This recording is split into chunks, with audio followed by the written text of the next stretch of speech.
नमस्कार दोस्तों, आज फिर एक महत्वपूर्ण विषय लेकर हम आपके बीच में उपस्थित हैं। ये न केवल हरियाणा से जुड़ा है परंतु पूरे देश को प्रभावित करता है। हरियाणा के में पूरे देश में 7 करोड़ दुकानदार और व्यापारी है और हरियाणा में ये संख्या 10 लाख के करीब है।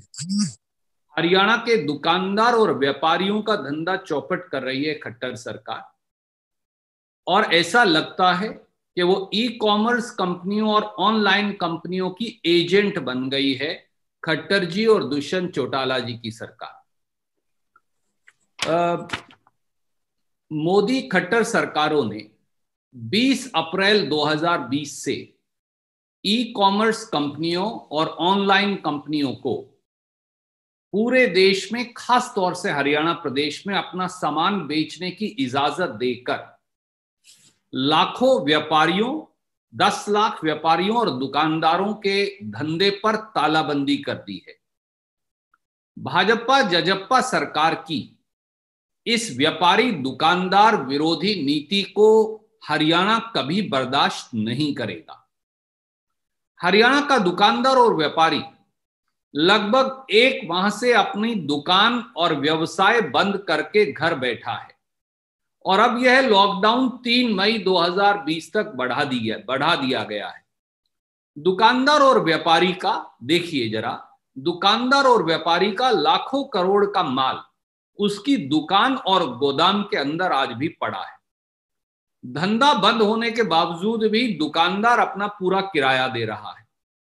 बिजली के फिक्स चार्जेस जो वाणिज्यिक हैं, कमर्शियल हैं, वह कमर्शियल हाउस टैक्स अदा करने को आज भी हर दुकानदार और व्यापारी हरियाणा का बाध्य है। सरकार के आदेश के अनुसार लॉकडाउन के बावजूद भी जो कारिंदे कर्मचारी दुकान पर काम करते हैं उनकी तनख्वाह भी दे रहा है और अपनी योग्यता के अनुसार गरीब आदमियों को भोजन और दान राशि आदि की हर संभव सहायता भी कर रहा है। फिर भी खट्टर सरकार हरियाणा के दुकानदार और व्यापारी को सजा देने पर उतारू है। ई कॉमर्स कंपनियां, ऑनलाइन कंपनियां अब टीवी बेचेंगी, मोबाइल फोन बेचेंगी, फ्रिज बेचेंगी, कपड़ा बेचेंगी, ज्वेलरी बेचेंगी, कॉस्मेटिक्स बेचेंगी, हर प्रकार का साजो सज्जा का हर प्रकार का सामान बेचेंगी। पर दुकानदार के व्यवसाय पर, व्यापारी के व्यवसाय पर जो 10 लाख से ज्यादा हरियाणा में है उन और जो छोटे छोटे गरीब व्यक्ति हैं उन पर तालाबंदी कर दी गई है। रिटेलर एसोसिएशन ऑफ इंडिया ने तो ये भी कहा है कि 3 मई 2020 को लॉकडाउन खुलने के बावजूद 25% देश की दुकानें बंद हो जाएंगी।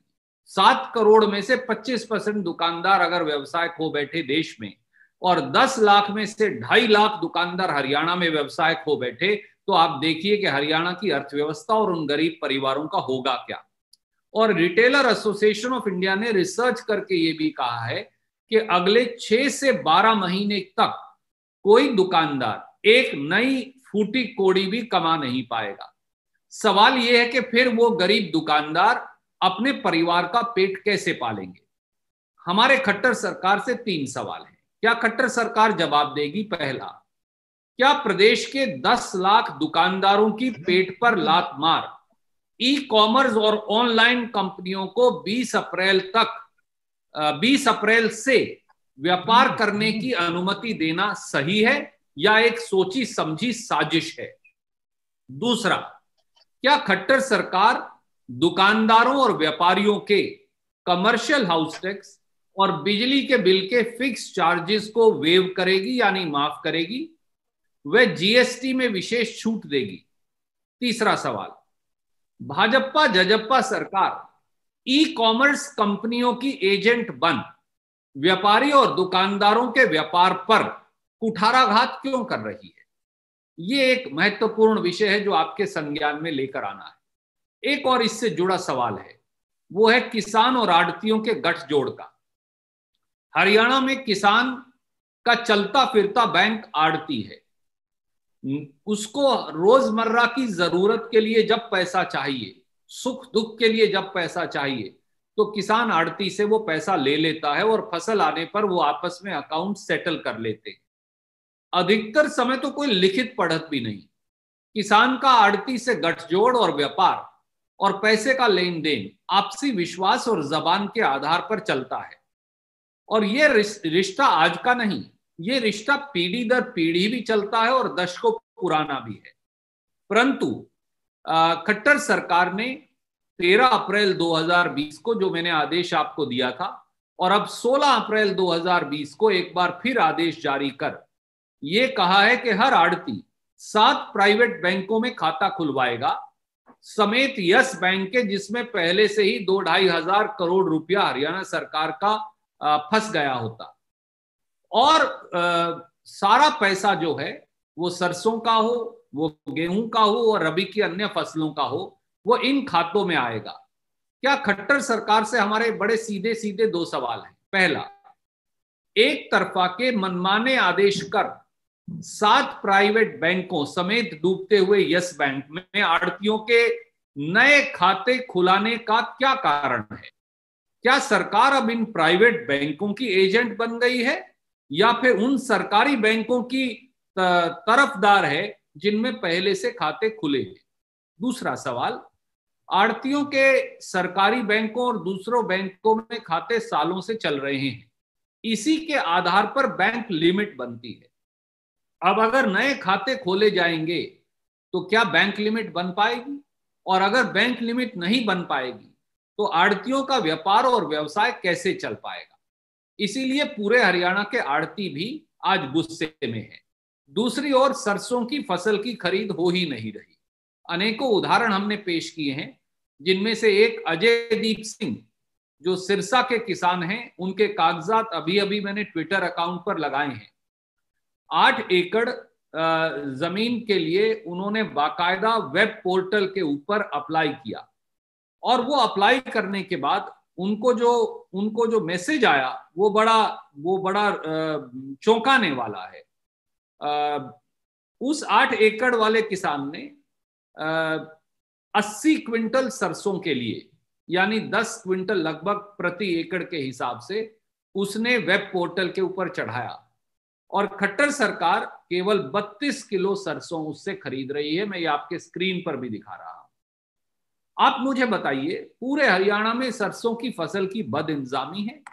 मुख्यमंत्री जी एक मंडी में नहीं गए, उप मुख्यमंत्री जी जो प्रभारी मंत्री हैं वो एक यमुनानगर की छोटी सी मंडी में गए, और देर रात, जब हमें सोशल डिस्टेंसिंग का पाठ पढ़ाते हैं तो देर रात वो अपनी पूरे लावा लश्कर के साथ अपनी विधानसभा की उचाना मंडी में गए। और वहां की भी कहानी ये है कि किसानों को जो 40-40, 50-50 क्विंटल सरसों ला रहे हैं, 5-5 क्विंटल खरीदी जा रही है। हमारा ये कहना है कि समय आ गया है कि खट्टर सरकार ई कॉमर्स और ऑनलाइन कंपनियों की एजेंट बनके हमारे 10 लाख से ज्यादा हरियाणा के दुकानदारों के धंधे को चौपट करना बंद करे। अगर इजाजत देनी ही है 20 अप्रैल से, तो मेरी ये मांग है भारतीय राष्ट्रीय कांग्रेस की ओर से, जो हमारे स्थानीय दुकानदार हैं उन्हीं को होम डिलीवरी की इजाजत दी जाए।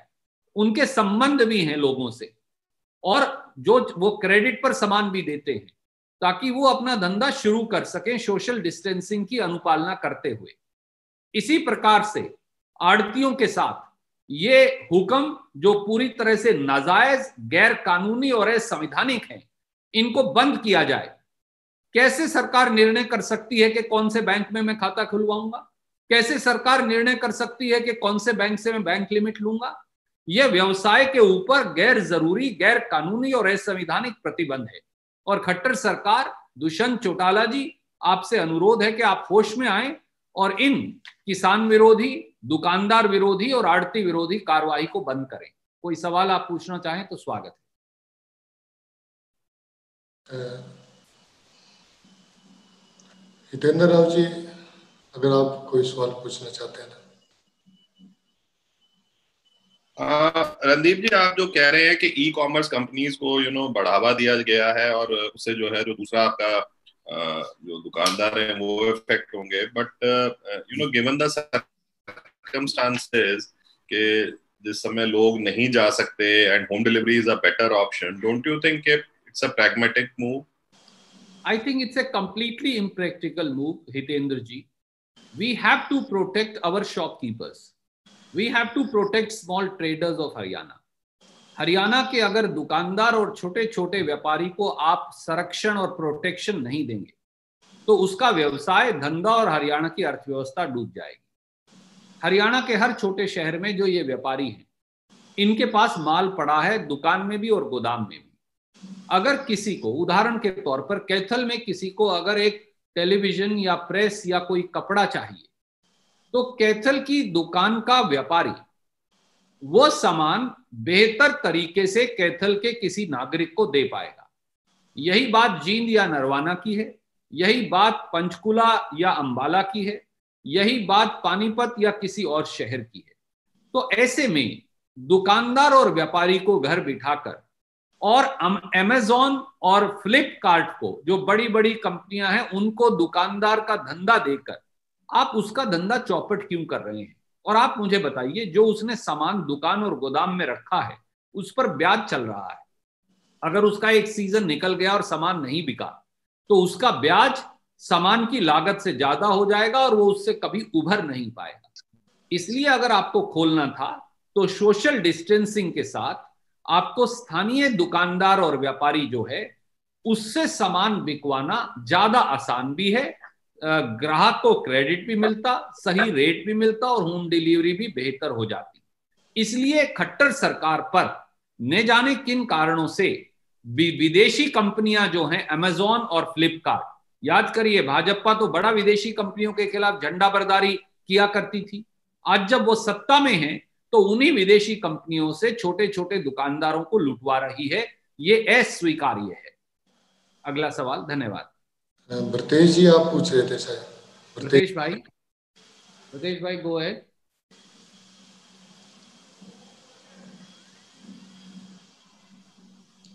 Hello. Britesh, I can hear you. Sir, my question is little different from the issue which you are raising. Today, I think all the newspapers have carried stories about Babita Fogart, which is who's a BJP leader. She has posted some nasty tweets. So what does the Congress think about it? See, I normally do not comment about individuals, but BJP leaders, even if you are an Olympian and we respect you for that, need to be careful before tweeting in a manner that is offensive, unacceptable. Today is the day to fight Corona. आज corona से जंग लड़नी है। आज हमें एक दूसरे पर छीटाकशी कर उससे कुछ हासिल नहीं होने वाला। हमारा ये कर्तव्य है विपक्ष के तौर पर सरकार को आईना दिखाते रहें। आप देखिए, अगर आज 10 लाख दुकानदारों का, हरियाणा के, देश के 7 करोड़ दुकानदारों का धंधा बंद हो जाएगा, और किसके लिए? 2 या 3 विदेशी कंपनियों के लिए, अमेज़न और फ्लिपकार्ट इत्यादि के लिए। तो क्या ये उचित है? और क्या खट्टर सरकार को हरियाणा में इसकी अनुमति देना सही है? आज सवाल ये है, जो बबीता जी हो या कोई दूसरा व्यक्ति, जिन्हें उन्हें ये एड्रेस करना चाहिए। अगर वो ऐसा करती तो दादरी का हर दुकानदार उनकी इस बात के लिए तारीफ करता। बड़े भाई के तौर पर मेरी उनको केवल यही सलाह है। Any other question sir? जी सर। जी भाई साहब, I can hear you. Thank you. Randeep ji, अभी ये जो मस्टर्ड की प्रोक्योरमेंट चल रही है, कितनी मंडियों में प्रॉब्लम आ रही है, कुछ आइडिया है? सच ये है कि सरसों की प्रोक्योरमेंट पूरी तरह से फेल हो चुकी है।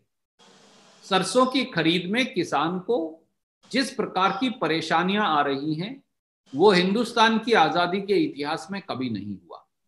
दुर्भाग्य से खट्टर साहब और दुष्यंत चौटाला जी पूरी तरह से उदासीन हैं और वातानुकूलित कमरों में उन्होंने अपने आप को कोरोना के डर से बंद कर रखा है। जरूर करिए, पर यह भी सुनिश्चित करिए कि इस गर्मी के मौसम में मौसम की मार सहता हुआ किसान जो सरसों लेकर आ रहा है, आप उसे कभी 5% नमी कह के खारिज करे दे रहे हैं, कभी 10% कह रहे हैं, किसान 40 क्विंटल लाता है, आप कहते हो मैं 6 क्विंटल खरीदूंगा। किसान कहाँ लेकर जाए? मंडियां बंद पड़ी हैं। अब गेहूं की कटाई इस समय चालू है। आप अगर सरसों की खरीद ही नहीं कर सकते 6-7 जिलों में, तो जब गेहूं पूरी यौवन पर आ जाएगी अगले 3 से 4 दिन में, और जब किसान उसे लेकर आएगा तो मंडियों का क्या हाल होगा। दूसरी तरफ आड़ती सरकार के खिलाफ लामबंद हुए हैं। हमने पहले दिन ये सुझाव दिया था, अगर आपको खरीद करनी है तो आप 10,000 के करीब रजिस्टर्ड आड़ती हैं। आपको याद होगा मैंने ये 2 हफ्ते पहले कहा था, उन 10,000 के 10,000 रजिस्टर्ड आड़तियों से बात करिए, उनको परचेज सेंटर डिक्लेयर कर दीजिए और उन्हें कहिए कि सोशल डिस्टेंसिंग की अनुपालना कर बारदाना वही लेकर आए, नमी के लिए वो स्वयं जिम्मेवार हों, वही सिलाई करवाएं, वही भंडारण करें और वही भंडारण की जगह तक पहुंचाएं। उसकी एवज में आड़त के अलावा जो पैसा हम एजेंसियों को देते हैं वो पैसा आड़तियों को दिया जा सकता था। वो स्थानीय तौर से जुड़े हुए हैं और किसान की फसल का एक एक दाना खरीद लिया जाता। पर खट्टर सरकार ने उस पर विचार करना तो दूर, उसे पढ़ना भी उचित नहीं समझा। पर हम फिर भी खट्टर सरकार को हाथ जोड़कर विनम्रता से किसान के हित में, मजदूर के हित में, दुकानदार के हित में सुझाव देते रहेंगे। रामचंद्र लटवाल जी। Ramchandra ji go ahead. जी रणदीप जी, आवाज आ रही है मेरी आप तक? जी सर आ रही है, प्लीज गो अहेड सर। जी, आपने बड़ा साफ गोई से माना है कि जो हालिया समय है उसमें किसान का सर्वाधिक शोषण हो रहा है। बारदाने की बात हो, तोल की बात हो, खरीद प्रक्रिया की बात हो, पूरी तरह से आज किसान पूरी तरह से शोषित हो रहा है। मैं ये जानना चाहता हूं कि ये किसान आज से नहीं हो रहा है। किसान का तो पट्टा जो है हर सरकार ने चढ़ाया है। आज जिस तरह से आपने बताया, सत्तासीन जो नेता हैं वो वातानुकूलित कमरों में बैठे हैं और किसानों की बातें या उनका दुख दर्द उन तक पहुंच भी नहीं रहा है। आप आज ये आवाज उठा रहे हैं। मैं ये पूछना चाहता हूं कि किसान तो बहुत लंबे समय से प्रदेश में, ये प्रदेश पूरी तरह से कृषि आधारित प्रदेश है। किसान की संवेदनाएं आज से नहीं, ये तो बहुत लंबे समय, किसान को तो आज बहुत आगे बढ़कर उसकी कलेजे पे हाथ रखने की जरूरत थी। विपक्ष की जिम्मेदारी है सरकार को अंकुश में रखना, उसको नकेल कसना। आज विपक्ष कहाँ है? क्या आपको ये नहीं लगता है कि तमाम जो राजनीति है प्रदेश की वो बिल्कुल पंगु हो गई है किसान के हित को लेके बात करने में, और जिस तरह का उसको संरक्षण चाहिए किसान को विपक्ष की तरफ से, वो भी नहीं मिल पा रहा है। लटवाल साहब, किसान की व्यथा को जिस मार्मिक तरीके से आपने कहा, मैं उस व्यथा से अपने आप को भी जोड़ता हूं एक किसान होने के नाते। और मैं ये भी कहूंगा कि देखिए, वो दुकानदार हो जिसका आज मामला हमने उठाया है, वो आड़ती हो जिसका मामला आज हमने उठाया है, वो किसान हो, इस सरकार में, खट्टर और चौटाला जी की सरकार में, वो सब शोषण का शिकार बने। किसान की मांग हम आज से नहीं उठा रहे। मैं आपको याद दिलाऊं, और बहुत संक्षिप्त में, मैं मेरे विषय से भटकना नहीं चाहता पर फिर भी याद दिलाऊं कि जब यूपीए की सरकार थी, कांग्रेस पार्टी की सरकार 10 साल दिल्ली में थी, तो हर साल अगर आप उठाकर देखें तो लगभग 9% से 16% तक, और कई फसलों में 22% तक न्यूनतम समर्थन मूल्य का इजाफा हुआ। दूसरी बात, पहली बार हमने ये नीति बनाई कि किसान की फसल, किसान की जमीन वो मां के समान है, उसका अगर आप अधिग्रहण करेंगे तो उसे मार्केट भाव से दुगना या तिगुना भाव देना पड़ेगा। पहली बार हमने नीति बनाकर किसान को जमीन एक्वायर होने के 10 साल बाद तक रॉयल्टी का प्रावधान किया। पहली बार इस देश के अंदर हमने किसान की जमीन अगर औद्योगिक प्रक्रिया या घरों के लिए एक्वायर की जाती थी तो बदले में उसे इंडस्ट्रियल प्लॉट और रेजिडेंशियल प्लॉट का इंतजाम किया। और पहली बार किसान की गिरफ्तारी का कानून जो है वो हमेशा हमेशा के लिए हरियाणा की काली किताब से हटा दिया। और भी बहुत सारे कार्य हुए, उनकी चर्चा किसी और दिन करेंगे। परंतु आज सबसे महत्वपूर्ण विषय ये है कि आज हरियाणा के 10 लाख से अधिक दुकानदार रोजी रोटी खोने की कगार पर खड़े हैं और खट्टर सरकार ई कॉमर्स कंपनियों और ऑनलाइन कंपनियों की एजेंट बन गई है। ऐसा क्यों? खट्टर सरकार किसान और आड़ती का जो गठजोड़ है उसको तोड़कर आज किसान और आड़ती को अधर में क्यों छोड़ रही है? और खट्टर सरकार आज सरसों की खरीद में ही अगर फेल हो गई तो गेहूं की खरीद कैसे कर पाएगी? आज आज प्रासंगिक विषय ये है। धन्यवाद। मनवीर सैनी जी पूछ रहे। जी भाई, मनवीर भाई गो अहेड। गुड मॉर्निंग जी सर। सो आवाज आ रही है मेरी आपको? जी जी, good morning Manveer ji. Sir मैं ये जानना चाह रहा था कि do you have any legal option of challenging this particular step of the government in the court of law? Manveer ji, आप भी जानते हैं और मैं भी कि अदालतें पहली बार इस देश में 41 दिन से बंद पड़ी और वो केवल बेल इत्यादि के जरूरी मैटर्स ले रही हैं। पर मैं आपको एक नीतिगत विषय पर कहता हूं, नीति का निर्णय करना अदालत का नहीं, सरकार का काम है। और अगर आप अदालत में जाएंगे तो वो कहेंगे ये नीति का विषय है। पर सवाल ये है कि खट्टर सरकार, जिसे पूरा अख्तियार है कि वो ये इजाजत दे या ना दे, विदेशी कंपनियों अमेजॉन और फ्लिपकार्ट का एजेंट क्यों बनी बैठी है? 20 अप्रैल से 3 मई तक सारी चीजों की बिक्री अगर ऑनलाइन के तरीके से ये कंपनियां कर देंगी तो वो लाखों करोड़ों रुपए का सामान जो दुकान और गोदाम में हरियाणा के व्यापारी और दुकानदार के पड़ा है वो जाएगा कहां?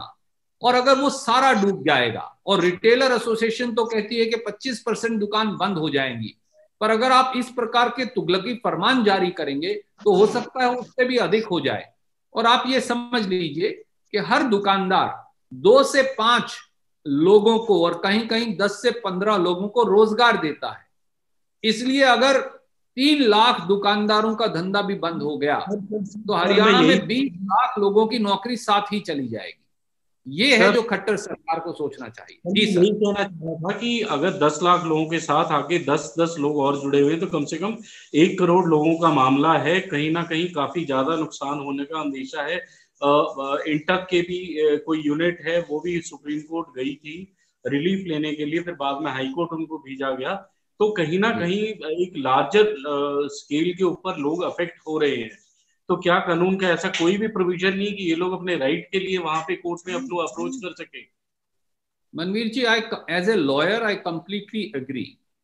But courts, as you have seen, the orders have restricted the type of matters they are accepting currently. And they are saying we are only accepting matters with regard to life and liberty. And Sir, even when the Indian National Trade Union Congress had gone, as you saw, the Supreme Court relegated them to the remedy in the High Court. Now, instead of going into the legalities of it, somebody can always say, a judge can say, this is a matter of policy to be determined by the government and we are not going to intervene. My simple question is, Khattar ji and Dushyant Chautala ji were elected to serve the people of Haryana. The over 10 lakh shopkeepers of Haryana constitute an important part of those who elected them.